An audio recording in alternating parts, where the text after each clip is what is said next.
Hello and welcome to this fundamental series on using HTML5 and CSS3 to build web pages. This series is designed for somebody who has little or no experience with HTML or CSS but wants to get a quick overview of the major HTML5 elements as well as CSS3 selectors and properties and wants some hands-on practice as well in building web pages. If the terminology that I just used is a little foreign to you, perfect, you're in the right spot. I'll explain everything in due time. So my name is Bob Tabor, and I typically talk about C#, Visual Basic, ASP.NET, and other related .NET topics on my website, www.learnvisualstudio.net.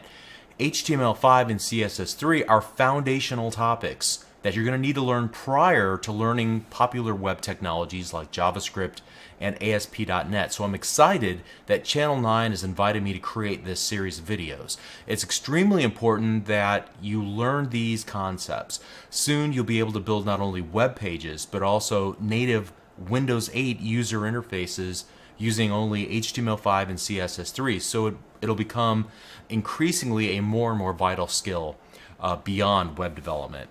If you're already working with HTML and CSS and you just want to learn what's new in HTML version 5 and CSS level 3, then this is probably not the right place to start. I imagine that you're looking for a what's new in HTML5 or what's new in CSS 3, and that is not what this series is all about. This is going to cover material that you probably already know, as well as the most pertinent HTML5 and CSS3 additions for absolute beginners to web development. So again, your time is probably better spent somewhere else, quite frankly.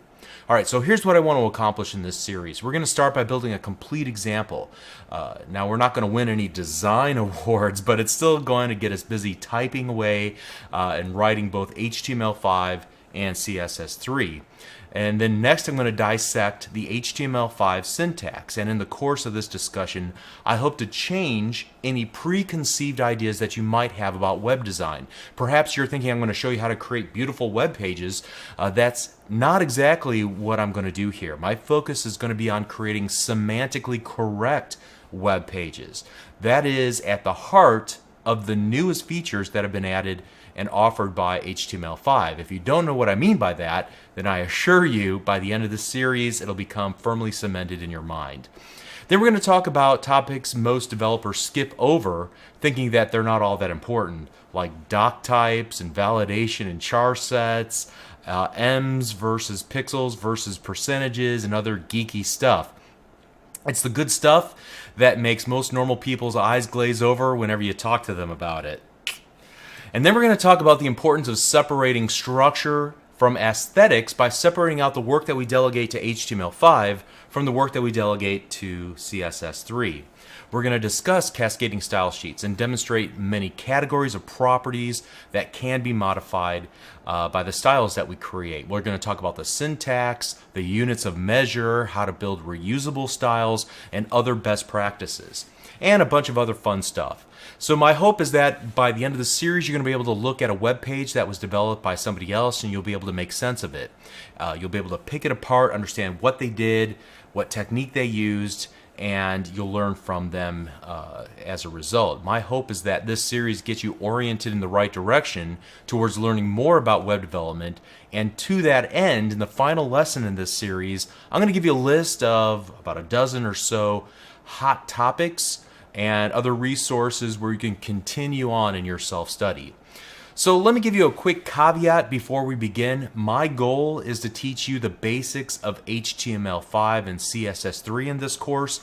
However, I simply can't teach you how to make an aesthetically beautiful web page design because frankly, I don't know how. When I need an attractive, beautiful web page for my website, I work with a graphic designer or find a template and then license that for my website. When I worked in corporate environments and built intranet applications using HTML and CSS, JavaScript, and ASP.NET, the company usually had a team of web designers that designed the web page background, the text, the images, and sometimes they did this by using a tool like Adobe Photoshop. After the management team approved their designs, then they would give it to the developers who would then splice up and implement that design using just HTML and CSS. Now, as a result, I got pretty good at taking somebody else's vision and their design and then implementing that in HTML and CSS code.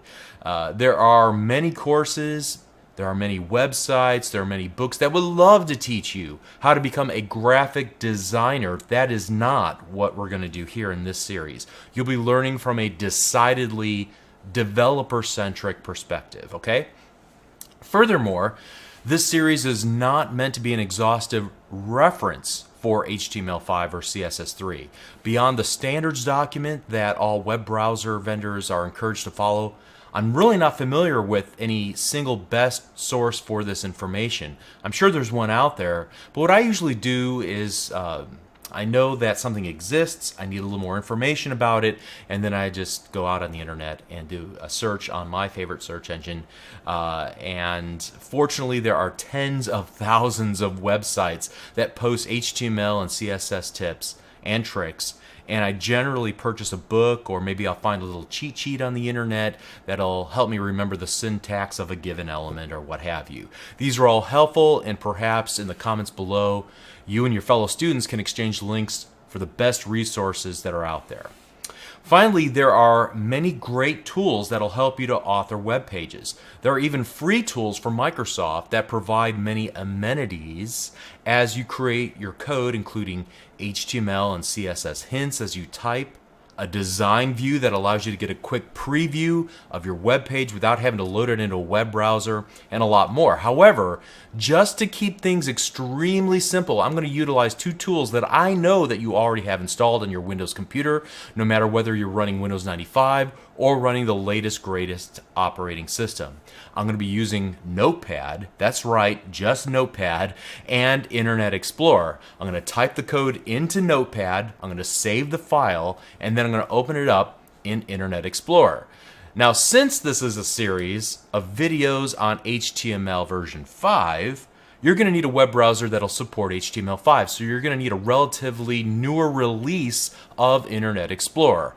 I'm going to be using Internet Explorer 9.0, and you should feel confident using version 9 or later if it's available to you.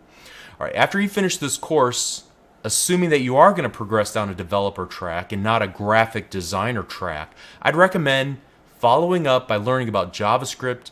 And a great place to learn about JavaScript is my JavaScript Fundamental series, which is also free here on Channel 9. And then with my C# or Visual Basic Fundamental series, also here for free on Channel 9.